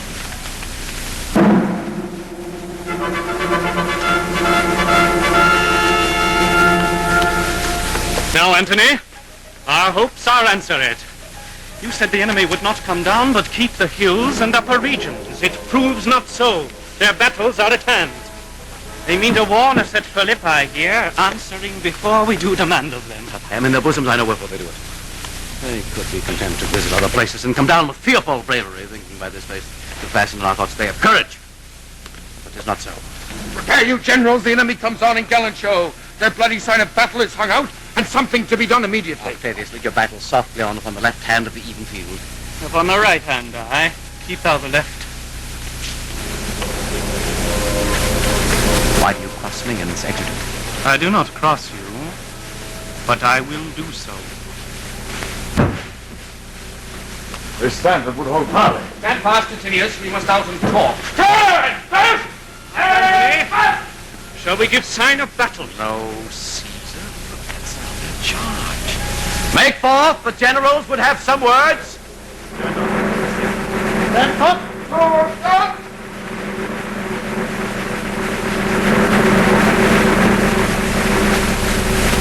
Words before blows. Is it so, countrymen?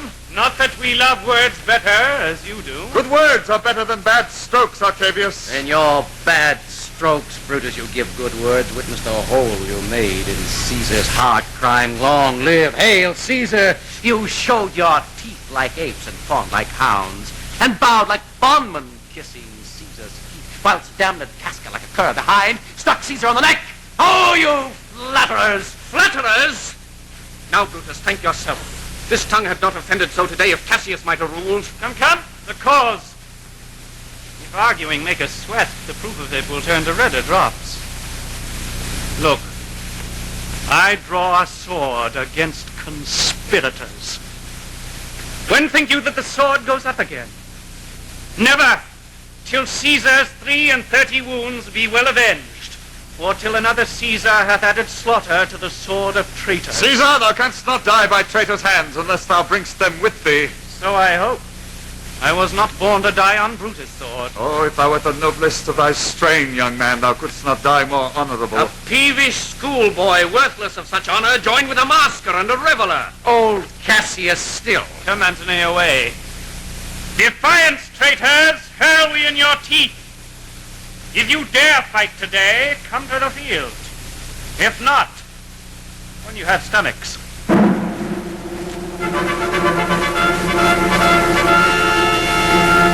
Why now, blow winds, swell, billow, and swim bark. The storm is up, and all is on the hazard. Antonius, a word with you.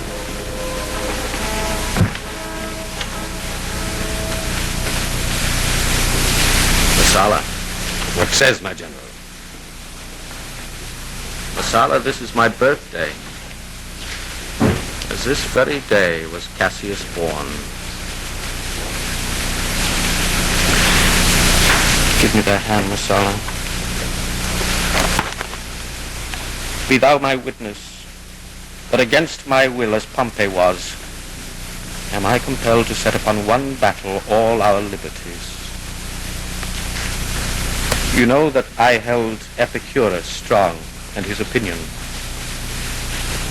But now I change my mind and partly credit things that do presage. Coming from Sardis, on our former ensign 2 mighty eagles fell, and there they perched, gorging and feeding from our soldiers' hands, who to Philippi here consorted us. This morning are they fled away and gone, and in their steads do ravens, crows, and kites fly o'er our heads, and downward look on us as we were sickly prey. Their shadows seem a canopy most fatal, under which our army lies, ready to give up the ghost. Believe not so. I but believe it partly, for I am fresh of spirit and resolved to meet all perils very constantly. Now, most noble Brutus, this very day must end that work the Ides of March begun. Whether we shall meet again, I know not. Therefore our everlasting farewell take.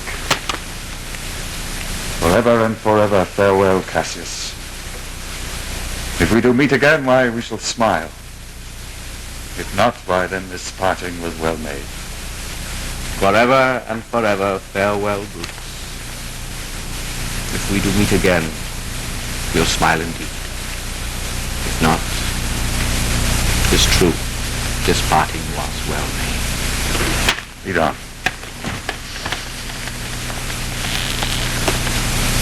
Oh, that a man might know the ending of this day's business ere it come. But it sufficeth that the day will end, and then the end is known. Come ho! Away!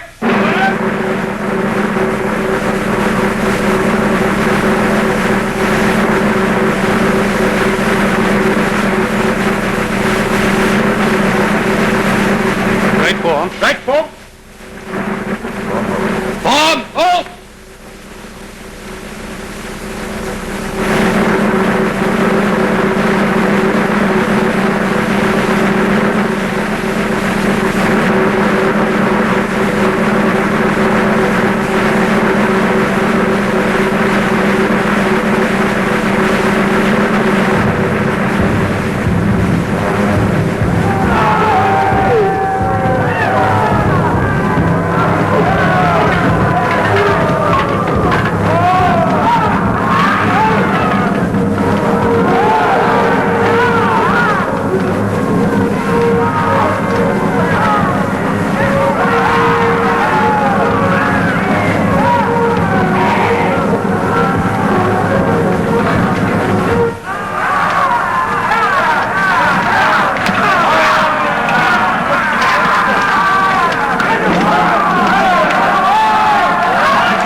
And give these bills unto the legions on the other side. Let them set on at once, for I perceive the cold demeanor in Octavius' swing and sudden push gives them the overthrow.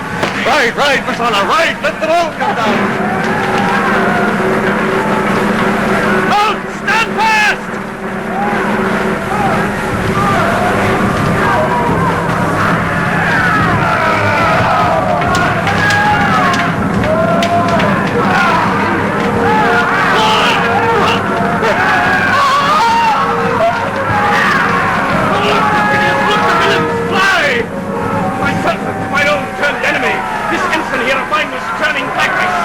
And you take it from me. Oh, Cassius! Brutus gave the word too early. Having some advantage on Octavius, took it too eagerly. His soldiers fell to spoil, while we by Antony are all enclosed.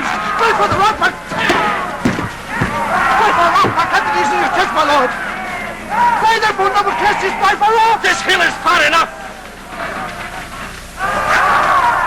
Antonius. Those my tents, but I perceive the fire. They are, my lord. Antonius, if thou lovest me, mount thou my horse, and hide thy spurs in him, till he have brought thee up to yonder troops and back again, that I may rest assured whether yon troops are friend or enemy. He'll be here again, even with a fork.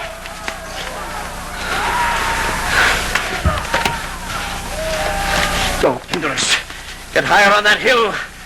My sight was ever thick. Regard to Antonius, and tell me what thou knowest about the field.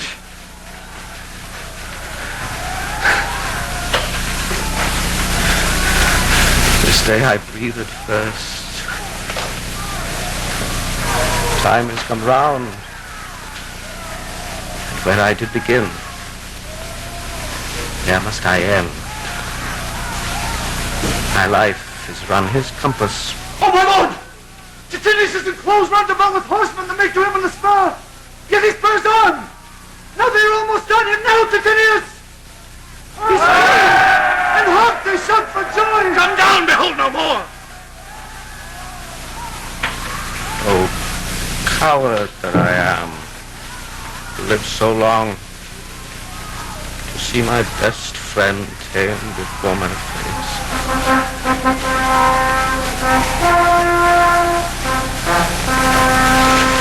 Come hither, sirrah.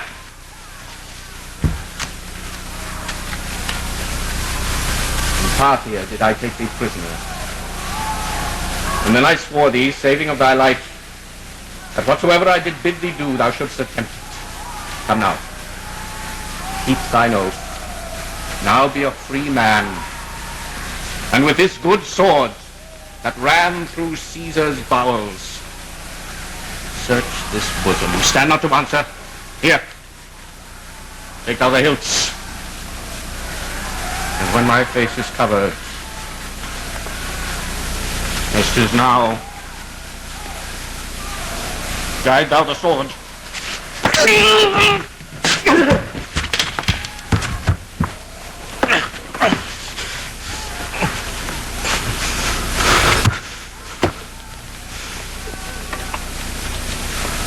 Caesar, thou art revenged. Even with the sword that killed thee.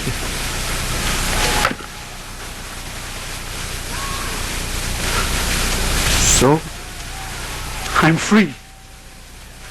It would not so have been durst I have done my will. O Cassius, far from this country Pindarus shall run where never Roman shall take note of him. It is but changed, Julius. For Octavius is overthrown by noble Brutus' power, as Cassius' legions are by Antony. These tidings will well comfort Cassius. Where did you leave him? All disconsolate with Pindarus, his bondman, on this hill. Is not that he that lies upon the ground? He lies not like the living. Oh, my heart!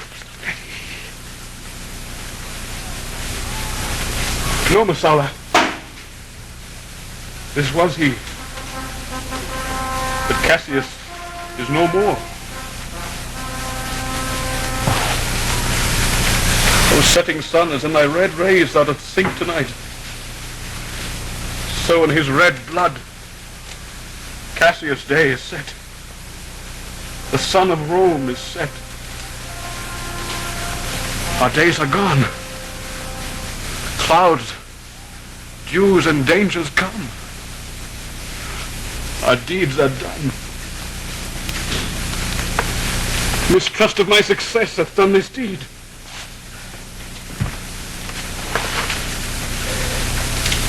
I shall go to meet the noble Brutus, thrusting this report into his ears.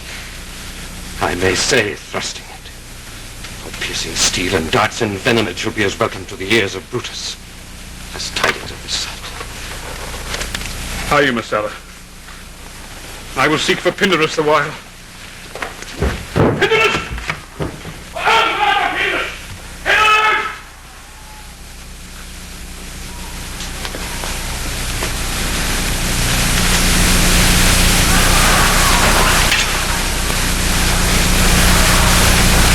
This, Caesar, thou art mighty yet. Your spirit walks abroad and turns our swords into our own proper entrails. The last of all the Romans. Fare you well. It is impossible that Rome should ever breed thy fellow. Friends, I owe more tears to this dead man than you shall see me pay. I shall find time, Cassius. I shall find time. Hold up my head!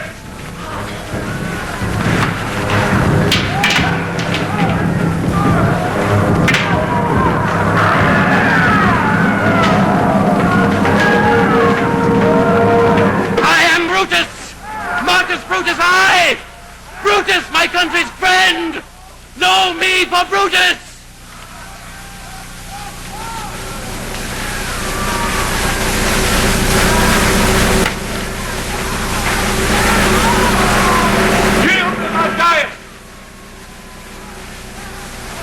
Only I yield to die. There is so much that thou wilt kill me straight. Kill Brutus, and be honored in his death. We must not! A noble prisoner! Tell Antony, Brutus is tamed! Here comes the general! Brutus is tamed! Brutus is tamed, my lord! Where is he? Safe, Antony. Brutus is safe enough. I dare assure thee that no enemy shall ever take alive the noble Brutus. The gods defend him from so great a shame. When you do find him, or alive or dead, he shall be found like Brutus, like himself. This is not Brutus, friends, but I assure you a prize no less than worth. Keep this man safe. Give him all kindness. I'd rather have such men, my friends, than enemies. Go on. And see whether Brutus be alive or dead, and bring us word unto Octavius' tent how everything is chanced.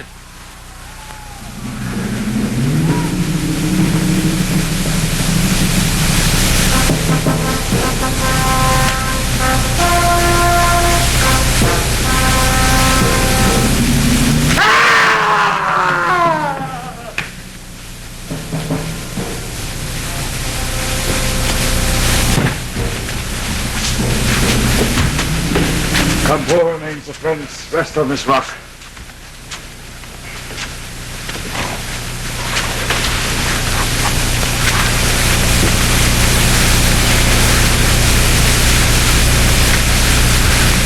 Julius showed the torch, my lord, but he came not back.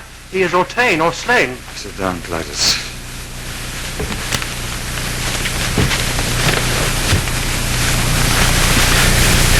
Slaying is the word. It is a deed in fashion. Hark thee, Clitus. No, not I, my lord, not for all the world. Yes, then, no words. I'd rather kill myself. Hark thee, Volumnius. This the word. The ghost of Caesar hath appeared to me 2 several times by night. At Sardis once, and this last night here in Philippi fields. I know my hour is come. Not so, my lord. I'm sure it is, Volumnius. Thou seest the world, Volumnius, how it goes. Our enemies have beat us to the pit. It is more worthy to leap in ourselves than tarry till they push us. Good Volumnius, thou knowst that we two went to school together. Even for that our love of old, I prithee, hold thou my sword hilts whilst I do run on it. That's not an office for a friend, my lord. Fly, my lord, fly. There's no tarrying. Farewell, Clitus. Farewell, Volumnius. I prithee, Strato. Stay thou by thy lord. Thou art a fellow of a good respect. Thy life hath had some smatch of honour in it. Hold thou my sword and turn away thy face whilst I do run on it. Wilt thou, Strato? Give me your hand first. Fare you well, my lord. Farewell, good Strato.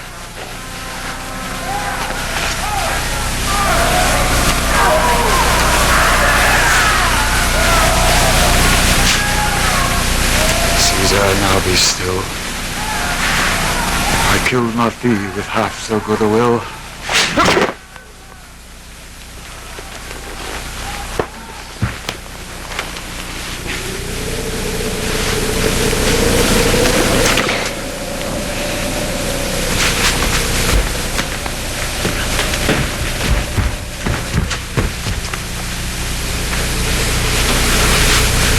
This was the noblest Roman of them all.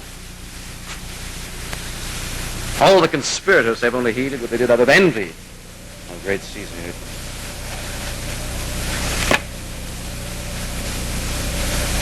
He only,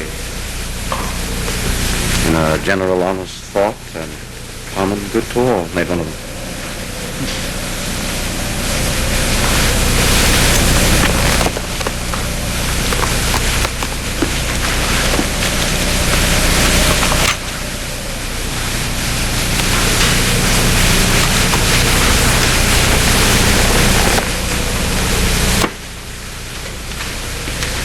His life was gentle, and the elements so mixed in him that nature might stand up and say to all the world, this was a man.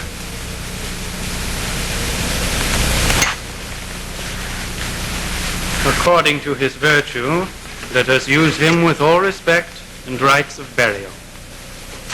Within my tent his bones tonight shall lie, most like a soldier, ordered honorably. So call the field to rest, and let's away to part the glories of this happy day.